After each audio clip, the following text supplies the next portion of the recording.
You found the skeleton. How would you tell it's a dinosaur? You personally, how would you decide? Well, interesting question. I don't know. I'd have to do some research on that.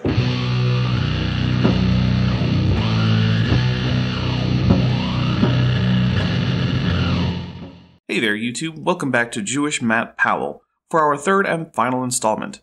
It's been quite a ride with Lamarckian exploding giraffe brains, out-of-body experiences, cold stars, and a pocket-sized Milky Way. I hope you can see why I'm calling this guy the Jewish Matt Powell, because he's at least as dumb. It probably can't get too much crazier, right? Well, let's find out. Yosef, take it away. Who can tell me what are the chances that after the brain was made and the heart was made, that the system that will connect between them, was randomly made? 0%, because that's not how evolution works. Evolution is a tandem process of all parts of an organism evolving together. Animals weren't evolving a heart, then evolving a brain, then wondering how to get them to interface. They were evolving a brain in an open circulatory system that had already reached all parts of their interior. Then they were getting a heart and some aspects of a closed circulatory system, while the brain got more complex. Then they had a closed circulatory system with an even more complex brain. The veins, the valves, everything that needs to connect between the brain, the head, the heart, the lung, the stomach. Is it possible that so many different systems were made by itself and all of them knew how to connect to each other randomly? No. Man, look how easily that straw man was defeated. Very impressive, Mr. Fake Rabbi. Evolution, the foundation of the theory of evolution, have 3 steps. Who knows the 3 steps? Well, this will be interesting, because if you ask me what the 3 steps of evolution are, I wouldn't know what to say to you. 3 steps in a process. 3 steps. Step 1, who knows? First, the simple creatures were made. Wait, are we about to try to boil down the entire history of life into 3 steps? That should be interesting, and not at all inexcusably wrong due to oversimplification. Okay. Second, the sophisticated creatures were made. Creatures like me. Because who but a sophisticate would wear such a wonderful hat? The humans. And third, all of that was made randomly. That's not what steps are. Steps are sequential stages in a process. You can't describe the whole process and then call that description a step. Also, evolution is not random. It has random aspects to it, but it also has very non-random aspects, and those are important too. Without a planner. 3 steps. Simple creatures, sophisticated, and random. No proofs were ever supplied by anyone for this theory. No, they couldn't prove it. Prove? No. Demonstrate beyond any reasonable doubt? I mean, Google Scholar is full of tens of thousands of such papers. Nobody could prove how the simple creatures were made. Maybe the creator created both of them separately. Both of whom? Are we positing 2 original simple creatures or something? This is getting incoherent. All the theory that one thing develops from the other can be smashed in one catastrophe in nature. I don't know why he waited until 34 minutes into his talk to do it, but here we go. We're getting the catastrophe nature that smashes evolution. One big earthquake, and this entire process, in case it was possible, is smashed to pieces. What? Why? Even if it caused the extinction of all life, so evolution was no longer happening, that doesn't mean it didn't happen. What is even going on here? Do you understand why or no? Because the whole thing is brain. It's like you're building a building. And then one thing is on top of the other. You shake one of them, everything collapses. So, wait, is this now a metaphorical earthquake? I don't think an earthquake that some bigot in an extremist school made up one day is going to destroy evolution. But then, I'm just some heathen goy, so what do I know? And there were many catastrophes in nature, so even if this theory was correct... So we're back to real catastrophes in nature. I have no idea what's going on anymore. This is just incoherent babble. And then he just actually kind of trails off and tells the kid in class to be quiet and doesn't pick up this point. And remember, he was going to give us the one way to smash evolution via natural earthquakes that destroy metaphorical towers. Since you are learning science, I will teach you that every scientific discovery that was made is all in the Torah already, in a generation that we did not have the technology we have today. Okay, I'm going to need a citation for where in Genesis, Exodus, Leviticus, Numbers, or Deuteronomy we can find quantum entanglement unambiguously described, such that Jews throughout history have understood that entangled pairs of quantum entities have interrelated states such that you can measure one of them and then know the state of the other particle at a distance, even though it is too far for that information to have reached you at light speed. But also why this ends up being useless for sending signals faster than light. I await Mr. Mizrachi's response. Like the number of the stars in the universe. The Gemara speaks about it. The renewal of the moon. The minimal cycle of the renewal of the moon, 6 digits after the decimal point. There's no calculator or computer who can calculate such numbers 3,000 years ago. I don't know, we have some pretty darn accurate astronomy from 3,000 years ago. When your whole society having a famine or not depends on getting astronomy right, you tend to get pretty good at it. So we have information in the Torah that leaves no doubt that only the creator of the world was able to write this book. Then why weren't the Jews living the Jetsons' life 2,500 years ago instead of getting their butts kicked by iron chariots in Judges 1:19? If the Torah contains amazing science, then the Jewish people should have always been ahead technologically, but they were not, as they themselves admit. Well, we don't have it in any other religious book. You don't have anything in the New Testament, and you don't have anything in the Quran or in Buddhism. Muslims would beg to differ, but I think they have as much of a leg to stand on as this guy does. Why Hashem bothered to tell us about the fish and about animals? Why? What does it have to do with Judaism? You want to tell me to eat this, not to eat that? Fine, tell me kosher, not kosher. End of story.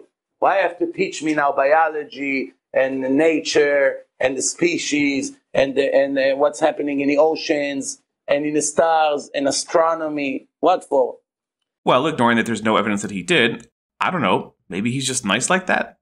For people in these generations that have doubts if they should follow the Torah and the commandments, so they can always see a proof that the Torah was given by the creator of the world.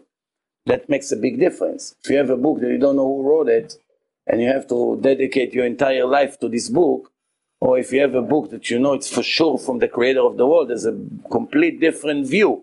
I mean, that would be a pretty big thing, but the problem is I still haven't actually heard a citation for any of these claims. Just the blanket statement that the Torah is full of scientific knowledge ahead of its time, that apparently the Jews never took advantage of. After this, there's some theological stuff that I don't really want to focus on, except that he says that Christians copy a lot of stuff from Judaism, but didn't bother to copy the idea of reincarnation. I'd like to point out that Christianity and Rabbinic Judaism both stem from Second Temple Judaism, and that after their split, they developed their respective theologies relatively independently. Although, of course, living in the same area, there was dialogue. Some of it even friendly. But reincarnation was not mainstream in Judaism during the Second Temple period, and most Jews either did not really believe in an afterlife, or they were expecting a general resurrection of the dead after some end-of-the-world type scenario. Christianity largely inherited this second idea, although in modern Christianity many Protestants have mostly forgotten about the bodily resurrection and tend to expect to go to heaven forever. Anyway, back to Rabbinic Judaism, which also tended to inherit most of its theology from Pharisaical thought, reincarnation became mainstream in many schools of Jewish thought around the same time as the Kabbalah was developed, which occurs in recognizable form around the 12th century, some 1,000 or so years after Judaism and Christianity were no longer the same thing in basically everyone's eyes. So, the fact that Christianity wasn't borrowing from another religion 1,000 years after they'd split up isn't exactly surprising. And I think it betrays some ignorance of Christian history, but perhaps Jewish history as well.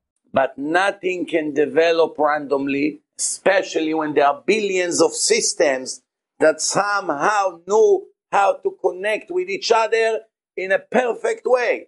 So if systems couldn't connect to each other as they change, then we couldn't get variability in morphology within species. For example, humans vary in height and proportion. We have the Bambenga of the Congo with an average height for men below 150 centimeters, but we also have the Dutch of Europe who are on average over 180 centimeters tall. That's over a 20% difference in height. That's pretty significant. But if every system had to know in some miraculous, mysterious way how to interact, then how does the blood know to go higher than 150 centimeters in a tall Dutch man? It's because these things develop via hormonal gradients and developmental genes that don't have a blueprint. They have what's more like an origami folding pattern. So blood vessels grow towards the hormones that attract them, same with nerves. And changes in these plans cause all the systems to change together. So if you had a mutation for longer legs, you wouldn't also need mutations for longer leg muscles and leg veins and leg nerves. Organ systems don't just pop up de novo and fully formed, but unconnected to anything else. Which if they go a little bit, 1% left, right, up and down, everything will collapse. Nope, as noted, humans can vary by more than 20% as adults in some measurements, and they don't just collapse. Also, humans aren't even perfectly symmetrical, and yet they don't collapse. Turns out most organisms actually have a pretty wide tolerance for variation in their morphology. Now, if you take these professors that teach about this in universities and get a lot of fame for the nonsense that they teach. I love this fantasy world he's living in, where college biology professors are celebrities. I wonder if I can live there too, because I'd rather be in that world than the one where people expect me to have an opinion about some sports ball player. And you tell him, listen, Mr. Professor, my daughter bought the other day a boy that she wants to marry. No, fine. But the boy came to my house and he said that he went on the street and next to the garbage can there was an explosion and pieces started to fly in the air. And that's how his watch became. Nope, we're not doing tornado in a junkyard. It's a bad analogy for way too many reasons. First, there's no selection imposed. Second, there's no reproduction. Third, evolution is an ongoing process, not just a single event, and boom, now you have an evolved thing. Anyone who uses that analogy should be, for that reason, not taken seriously as a person in terms of discussion about evolution.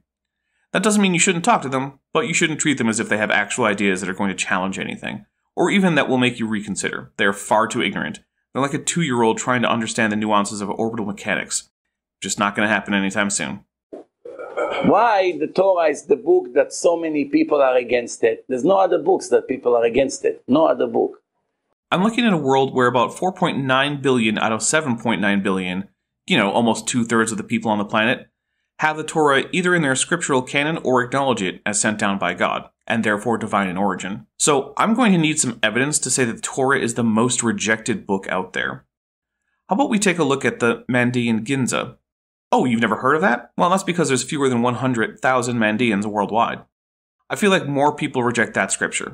Or heck, we'll just go with Muslims. About 5.98 billion people reject the Quran entirely. The Torah is wildly popular, and anyone who doesn't think so is either delusional or isn't paying attention.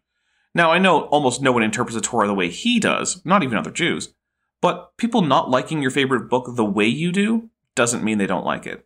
The Torah is the book that more people were against it than any other book. Why? Because it obligates a person to live in a certain way, but is not interested. See, does it though? It does have some very broad precepts that it enjoins on humanity as a whole, but it's specifically addressed to a particular ethno-religious group, which is why, unlike this guy, Jews generally don't look for converts. Sure, they think they're right about God, but they don't think you're off to hell for being wrong about him. They don't tend to believe in hell, nor do they tend to think that non-Jews are under the laws of the Torah attributed to Moses. So if a non-Jew eats a ham sandwich on his break at work on Saturday, most Jews don't care much, nor are they generally trying to get tattoo parlors shut down or ban mixed fabric clothes. At most, the Torah has rules for those who are born into this group or who want to be in it to have a special relationship with God. So even if someone reads the Torah and decides that, nah, that stuff isn't for them, most interpretations, Jewish, Christian, and even Muslim, accept that there's no particular need for all people to follow these rules. Now, that's way more theology than I normally do on this channel, so sorry about that. If the last page in the Torah, I would say, dear person, after you read my beautiful book, I'm your God, I'm your creator, I allow you to do whatever you like. You want to keep Shabbat, fine. You want to eat kosher, fine. I'll be very happy. You don't want, also fine. No punishment, no obligation, no hard feelings, goodbye. Weird how that's basically the mainstream reading of the Torah in regards to non-Jews from Jews. There's a reason Jews are skeptical of converts and often discourage them. They don't think it's necessary or even in all cases desirable to be a Jew. He then goes on an argument about how you only believe in evolution because you want to eat bacon, and to be fair, that's a better argument than Kent Hovind's version of because you're horny, since most people who accept evolution aren't really doing all that much in their lives in terms of sex that Kent wouldn't really like, but a whole lot of them are eating bacon. One catastrophe in the world, such as big earthquakes or anything like that, would smash this theory completely to pieces. Ooh, it's been like 15 minutes since he abandoned this idea. I hope he actually tells us why an earthquake would destroy the theory of evolution. Then, the age of the world, according to them, is billions of years old. It's based on two assumptions. Really? I mean, really? Just gonna leave that out there? Earthquakes disprove evolution somehow? Moving on now. I wanted to hear at least how they do that. I am disappointed. That the world started from point zero and started to progress. And the second assumption, that is constantly developed in the same pace from day one until today. No, most rates are not constant in nature. Some are, like spontaneous nuclear decay, because they're based on fundamental laws of nature, but most other things like the rate of allele fixation or rate of morphological change, rate of gravitational collapse, rate of erosion, rate of deposition, etc., all can vary throughout time. And we need to account for that in our models of the past, although generally, most such things have minima and maxima for their rates. Remember, first it started from zero and started to progress, and second, that every year it progressed in the same pace. That's the two assumptions. So, those two assumptions obviously can never be proven. Why? How do you know the creator of the world, how he designed the world? Maybe he created the world old. Just the straight-up omphalism argument, huh? Sure, God could have created the world last Thursday. All your memories and all evidence to the contrary, including the existence of the Torah and all our ancient manuscripts of it, and the long tradition of Jewish scribes, is all just part of the apparent age of the universe. You probably don't need me to tell you this, but there are two problems with this. One, it makes God completely unreliable, and there is no way to meaningfully state the age of the universe. And two, there is no scientific way to distinguish an old universe from a new one that was designed to look old. We just work with the evident past history of the universe and go from there. If everything was arranged to make it look like humans and chimpanzees are related, even though both species are at most a week old, then treating them as if they're related is still the best approach. He created the world old. For instance, there are stars who are thousands of years of lights away from us, or millions of years of light. So, if it takes millions of years for the light to come here, the world is only 6,000 years maximum according to the Torah, then you should never see these lights. But we do, so either the universe is that old, or God is a liar. Pick your poison. So the answer is, it's not even an argument.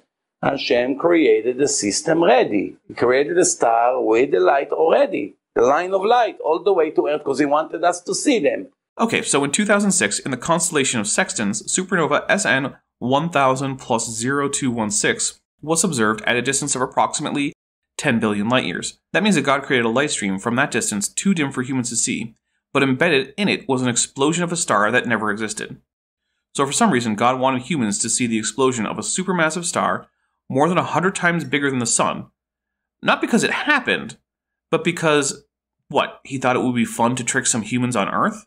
I mean, I can't disprove that, but that doesn't seem like a belief that's going to leave you with an epistemology that can make any conclusions about the world. Because it's a verse in the Torah that we say to the Jews, raise your eyes to the sky and be impressed who created all of this. So if we would not be able to see their lights, what's the point of telling us to look up?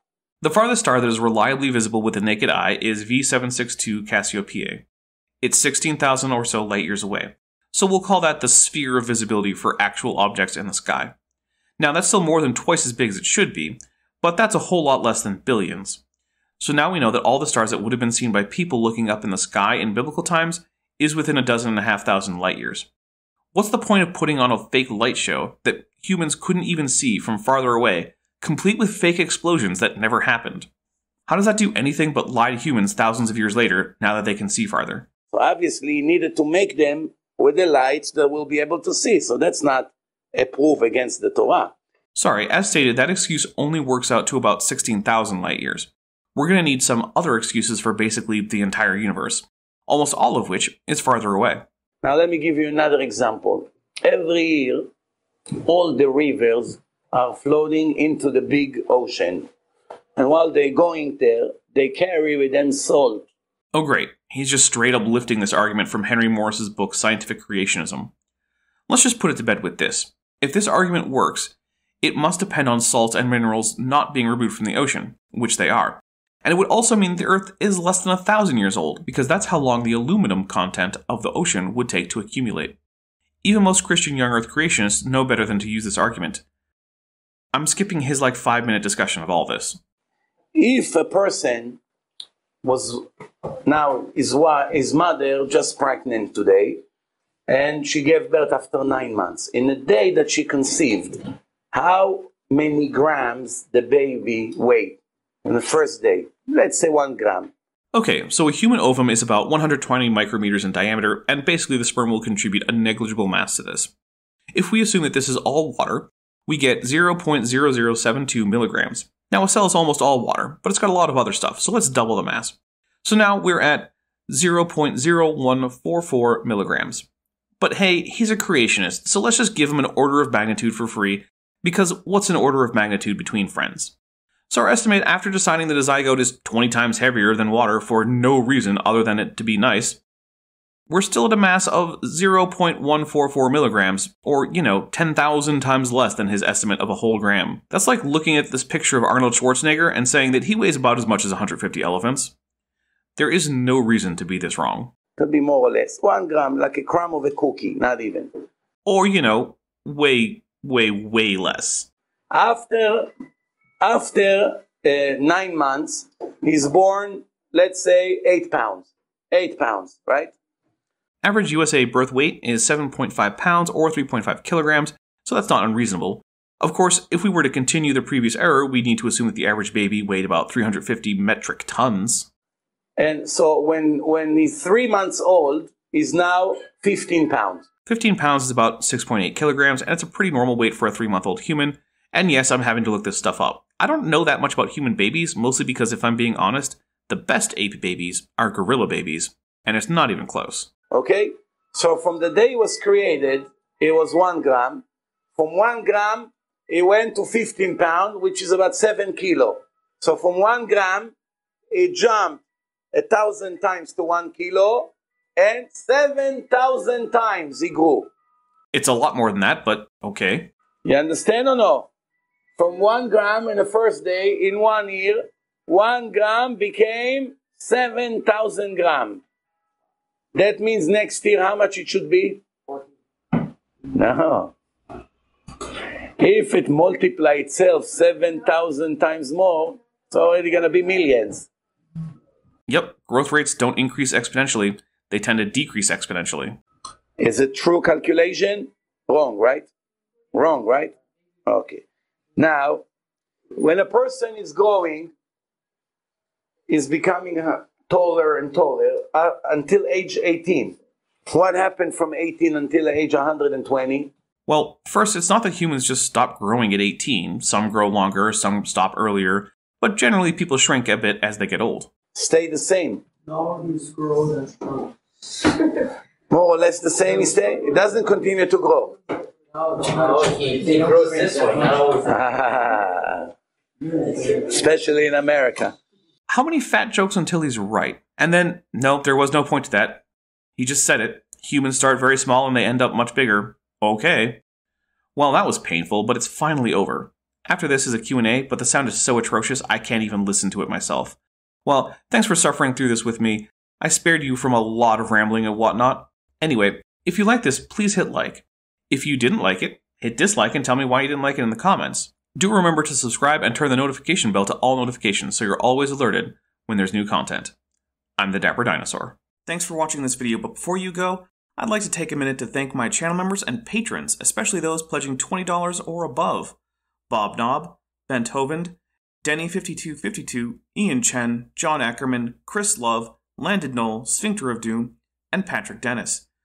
Without the help of the people whose name you see on screen right now, this channel simply wouldn't exist. If you'd like to join the team, there's links in the description to my Patreon, as well as a join button right below this video that will allow you to join on YouTube. Joining gets you access to an exclusive Discord server, early access to my videos, often more than a month in advance, as well as other perks depending on how much you decide to pledge. However, if a monthly or annual pledge isn't for you, there are other ways to support the channel, including a merch store down in the description, and hey, just liking and sharing this video always helps a lot. Thank you very much. I'm the Dapper Dinosaur. you found the skeleton.